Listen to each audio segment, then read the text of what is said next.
Hey, welcome to the show, Leading and Growing Your Real Estate Business. This is Coach James Short, aka Shorty, and this is a show for those within the real estate industry wanting to lead and grow their real estate business.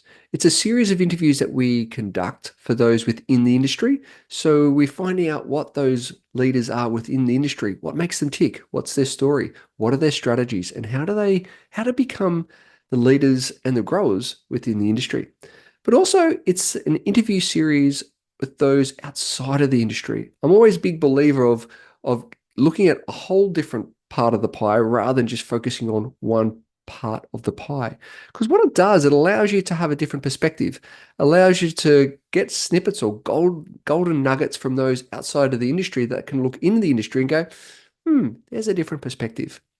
And so I encourage you to reach out to the guests. I encourage you to lean into these series to find out how can these pieces of information, experiences, stories help you lead and grow your real estate business.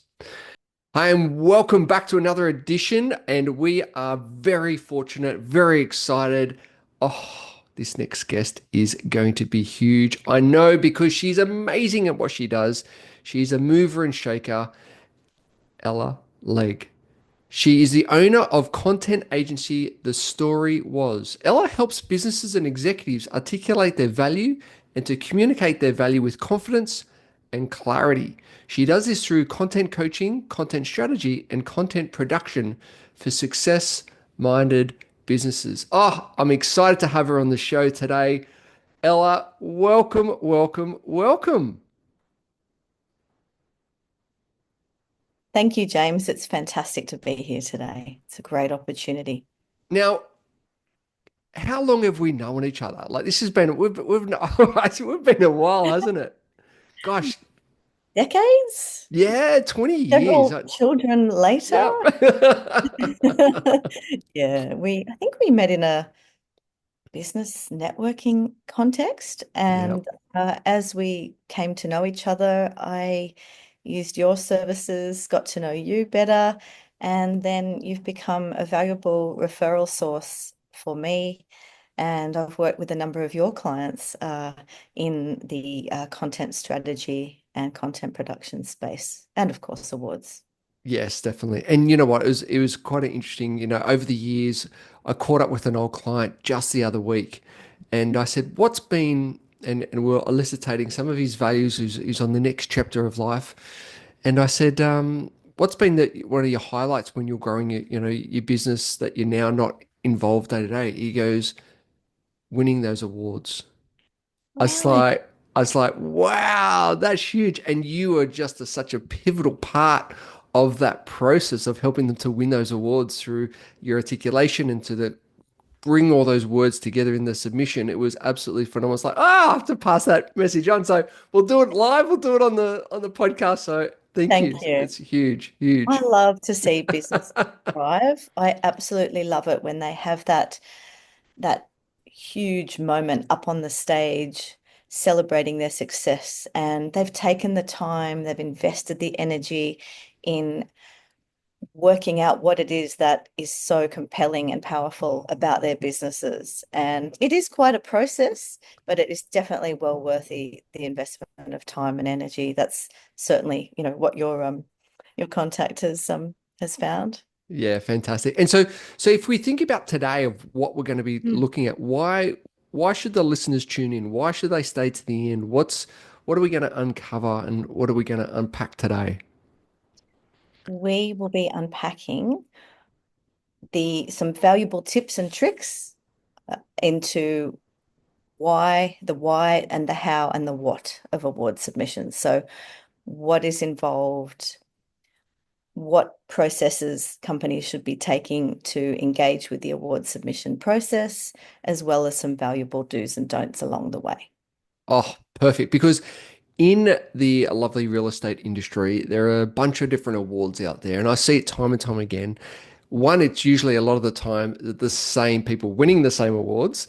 And also, you can see when people are super keen and eager to to go and submit and apply for the awards, but they've got no idea. They're just not sure where to go, how to start, and that's what I'd really love to unpack. And I guess the benefit, in previous businesses that we've had personally, we've gone down this awards process and the value that it brings to your business, the value that it brings to for your clients, for your marketing purposes, it's such a big integral part of your marketing strategy.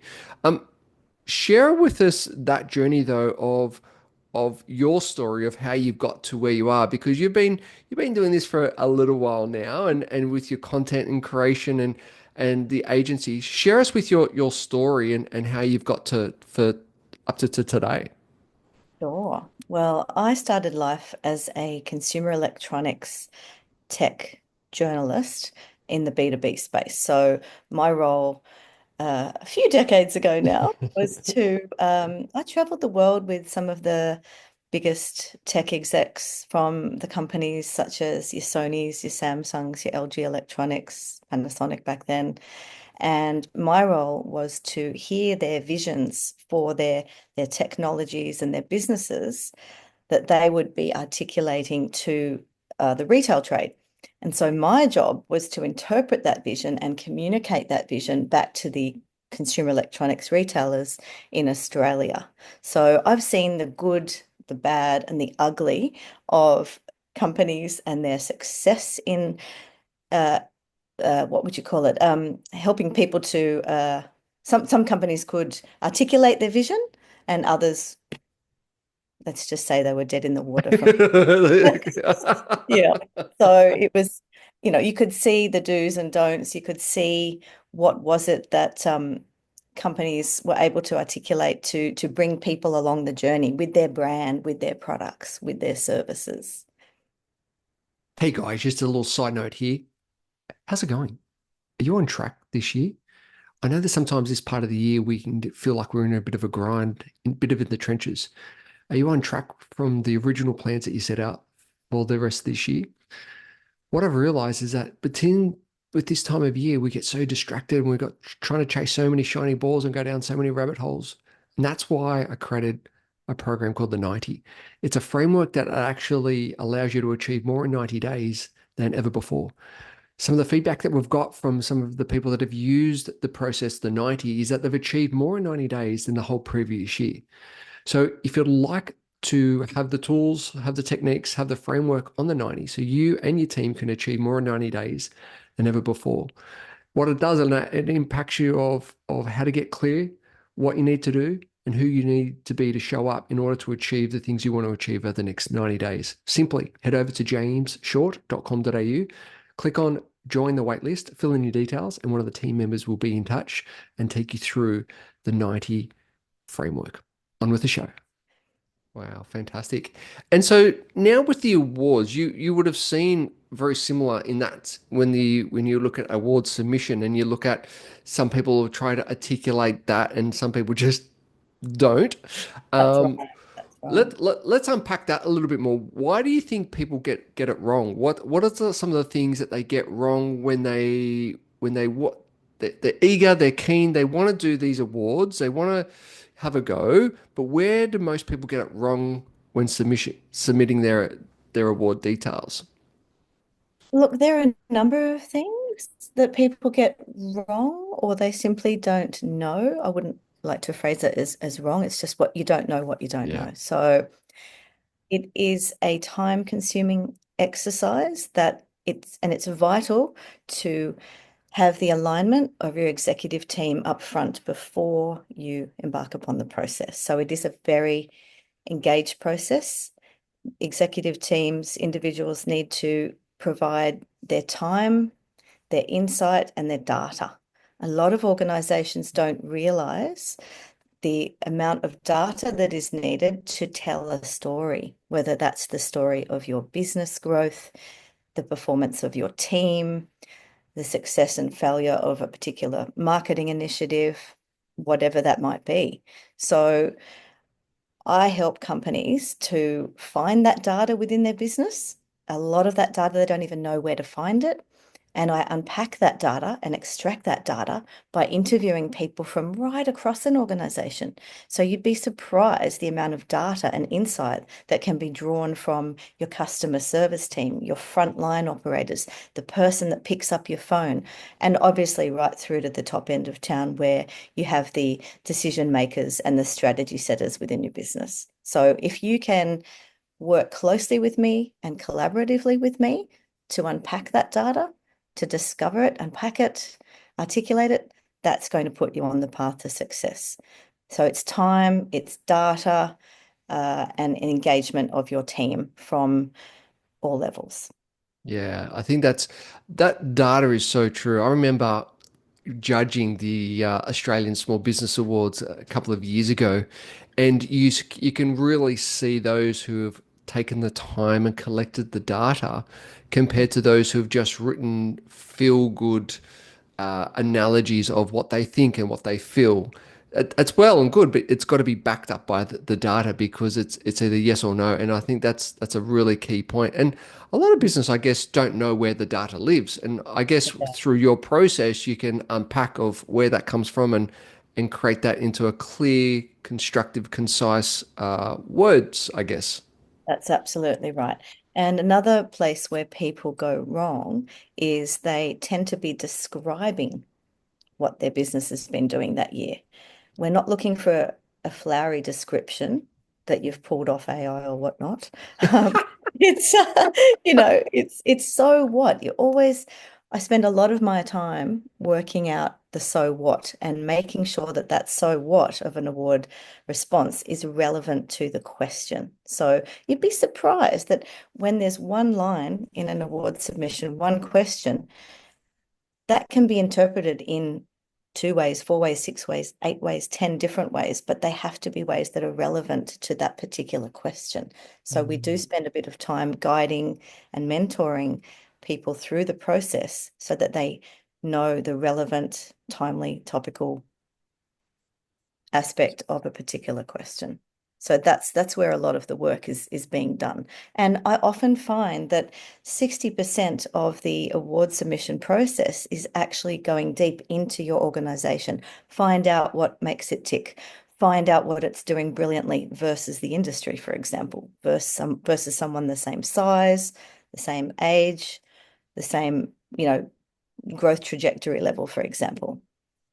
That's a really good point. That so what? Because I think we get even out of awards submission, but we would look at trying to communicate the benefits of your business. And as business owners, people go, "Yeah, well, we're the best. So what?" You know what I mean? Like it's Absolutely right. It's one of the fundamentals I learned as a journalist, and it still applies today, very much so. Whether I'm talking to a scientist or a risk advisor or perhaps, a product manager, it's absolutely relevant. So a lot of time is spent unpacking, interviewing, and then going back over it and over it and over it and picking over it almost like a carcass by the time I've finished with it. Yeah. Yeah, absolutely. oh, fantastic. And so for those that you have worked with, what works really well? Like, what are some of the things that are your tick boxes that go, right, these are the things that we need to get in order first before we push the button and move it forward. Sure. Look, put it this way, if a company can be super organized, as in they have their data ready, they have insights about everything from their sales to their revenue to their business growth, the size of their team, the caliber of their team, their achievements, any data or insights will be valuable for me to start picking over, analyzing, reviewing. So look, any strategic documents, that's a good starting point for anybody. It could be your annual report or your sales data or anything that is part of your business strategy now and probably over the last, gosh, it can be years, it can be decades, depending on the nature of the award submission. Yeah, got Yeah, it. it's also about having that internal champion Mm. within your company ready to go and grab that information from within the organization. Someone who's respected, valued, someone who is proactive, great communicator and try and get them. That can save you a lot of time and energy and sometimes budget, happy to share that budget tip. Have someone who's out there to champion your business and work closely with me because it is a powerful collaboration. And that's one thing that people must never lose sight of, that it is a collaboration. So don't outsource it to the writer and say, oh gosh, it's only 50 words, it's only 100 words. Every single word in that submission counts. And put it this way, a lot of people out there are seeing the benefits of using people such as myself, content strategists, to help them to articulate what it is that they're doing brilliantly. So don't So forget that true. as well. So true. And I think just Mm. on that, like it's so important because people have this concept in their minds of like, oh, we'll just get the content strategist to do it. No, we need that bridge with that someone within the office who's going to be that champion to work with yourself, to go into the company, do the deep dive, get all the material, and then help to pass it over to you. And I think that's a really important relationship to remember as well. And also, don't forget the first time is the worst. It may feel like pulling teeth in that first iteration, but I'm there to hold people's hands step by step by step when executives are sitting there pulling out their hair thinking, I don't have that data. Yes, you do. Here's how we can find it. Here are the people you need to contact. Here are the customers you need to interview.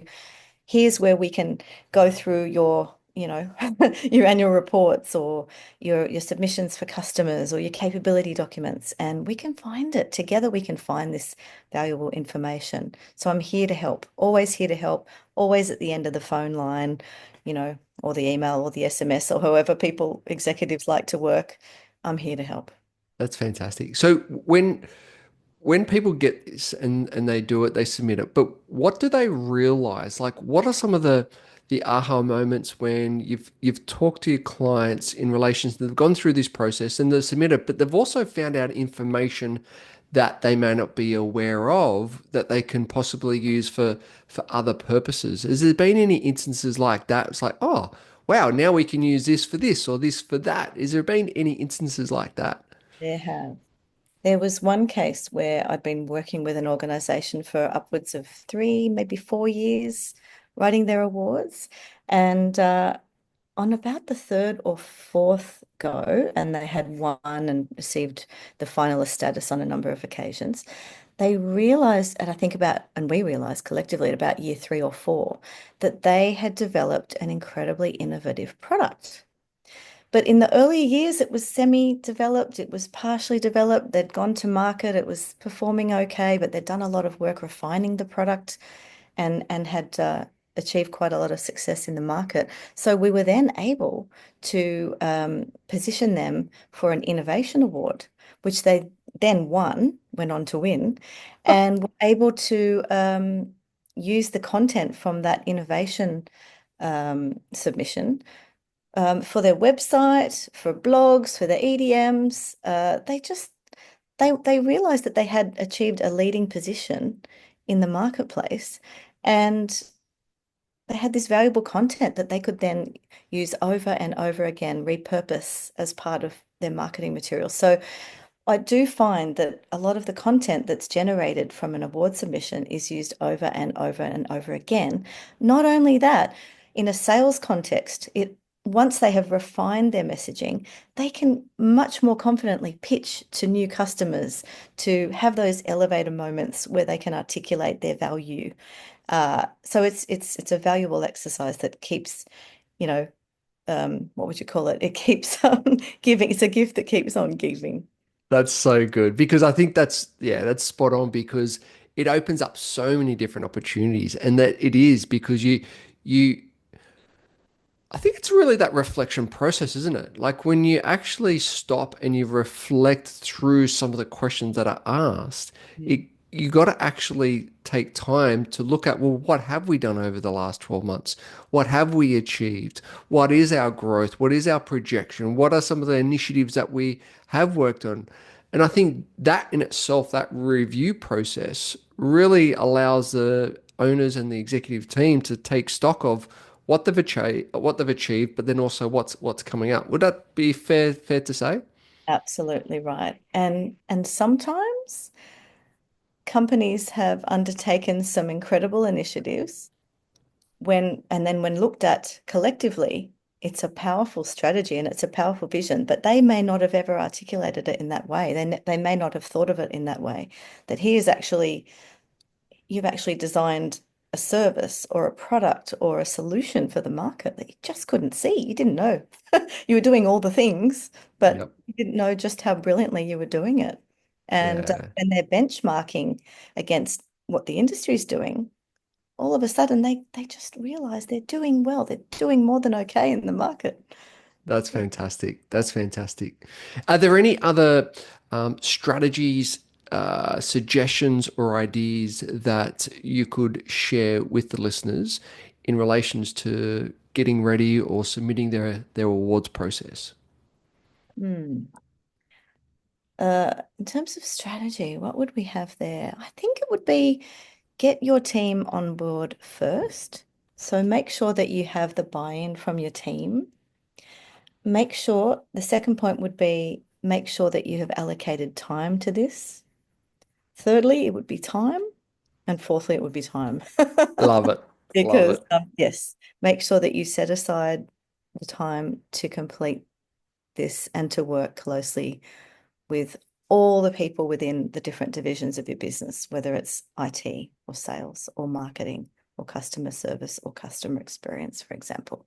So be Fantastic. prepared to work collaboratively on this process. Yeah, great. And what's coming up for you? What are your summer projects that you're working on over the next, 12 to 24 months? Gosh, every day in my role is completely different. So at the moment, I'm working with a team of scientists and researchers to help elevate their work in the broader community. So helping them to distill the work that they're doing into something that is accessible to the broader public, which will hopefully help them attract funding, recognition, and eyeballs on their work. I'm also working with a risk advisory firm to uh, produce their capability documents. So they've always done it in-house, but they've just realized, no, we're too close to our business. We need to get fresh eyes on this and make sure that we're communicating in a way that's jargon-free, accessible to everyone in the risk advisory space that might not be living and breathing risk advisory every day. So that's also a powerful sales tool for that organization. What else am I doing? Gosh, there's so many other different types. It's different every That day. Yeah. I just heard something there that I want to pick up Yeah. in relations to the jargon free, and Mm. I think that's a Mhm. really important point because when people are in that industry themselves, they just see it through their set of lenses. And the ability to have someone outside of the industry to look at a different set of lenses is, I think it's really important because you can get so caught up of what you think the reader wants, what you think the audience wants. But when you've got a trained professional like yourself to go, no, no, what specifically are we answering here? And how is it going to connect and relate to the person actually reading it? Would that be fair to say? That's absolutely right. And being someone who's worked in PR, journalism, corporate comms, has trained senior executives, has worked with senior executives on go-to-market strategies. Uh, it's very much about relevance. And the lenses that you apply, they are lenses that I automatically apply in my head because I've been doing it for Mm, decades. Is it a cultural lens? Is it a sociological lens? Is it a humanistic lens, for example? And finding that relevant point to make your point. fantastic. Now, Ella, on the show, we have our 60-second quiz to find out a Ah, little bit more about our guest. Are you willing to play? oh, yeah, go for it. All right. Yes, I'm saying yes. Here we go. Yeah. What's your favorite movie? Back to the Future. Oh, is it number one? Yeah, Original? number one. I still love it years and years later. So Michael good. Fox plus the DeLorean. So good. Favorite food? Oh, it changes. But look, I love chocolate.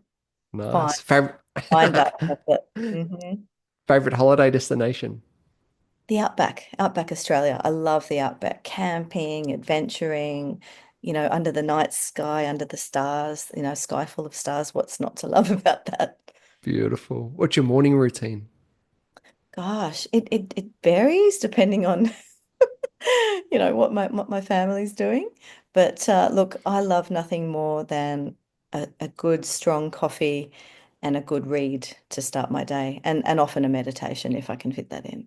Nice. And what about your evening routine?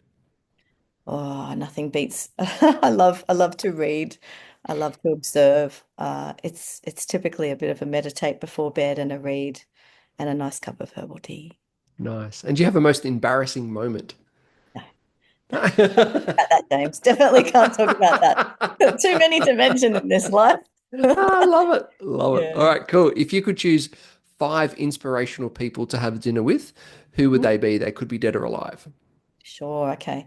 Well, in terms of alive people, I would definitely say my father. He's a huge conservationist and has been the whole of his life. And he's in his 80s now, all of a sudden. And yeah, I'd love another dinner with him. Plenty more of those. Nice. Let me think. Another person who's alive. Golly, that's a really good question. Next. Cool. If you're prime Yeah. minister for the day, what's one thing that you would change? I don't think I'd change anything. I definitely wouldn't want that job. Yep. Understand? Having worked in Understand? state government, no. Yeah. What's your best piece of advice? Oh, I think that would be never stop trying, never give up, always give it a go. There is opportunity everywhere you look. Just do it. The Nike expression, just do it. Fantastic. Ella, is there anything that we haven't covered that you think it would be important for the audience to know, or have we covered it all? Okay. Look, I'd probably share a couple of do's and don'ts with you. So Great. we have covered them quite comprehensively. But look, I would probably suggest and reiterate that data is super important. If it can be measured, measure it. Your customer touch points, your sales lead times, what you're investing versus last year, for example. Data is your powerful storyteller. So make sure that you are treating an award submission as a strategic piece. So I would definitely say if you're engaging a writer, such as myself, to do this type of project for you, engage them on a monthly, quarterly basis. Keep them informed with what you're doing and how you're doing it.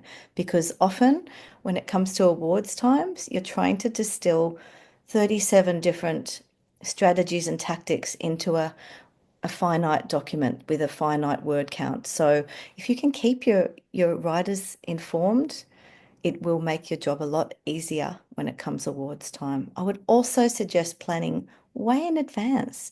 If you're leaving this to a month before, forget it. Forget it. Don't do it. Don't put your team through it. Don't put yourself through it. Ideally, allow something like ideally 6, 12, even 18 months in advance so that you can start integrating this awards piece into your business strategy and your go-to-market. It's a valuable piece of work, and you will find when it comes to sitting down that you will have an incredible array of stories to tell that reflect all aspects of your business. That's definitely another one. I would say think of this as a pitch opportunity to sell to your target audience. And worst case scenario, you don't make the finals or you don't win. It's a valuable business analytical tool.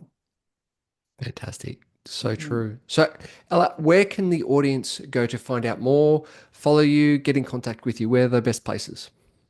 I would suggest LinkedIn. So just look up Ella Legg from The Story Was on LinkedIn. Fantastic. Ella, thank you so much for your time. Thank you so much for your expertise. It is a powerful, powerful process and really rewarding to go through that awards process and award submission. So, thank you for everything today. It's an absolute pleasure. Thanks, James.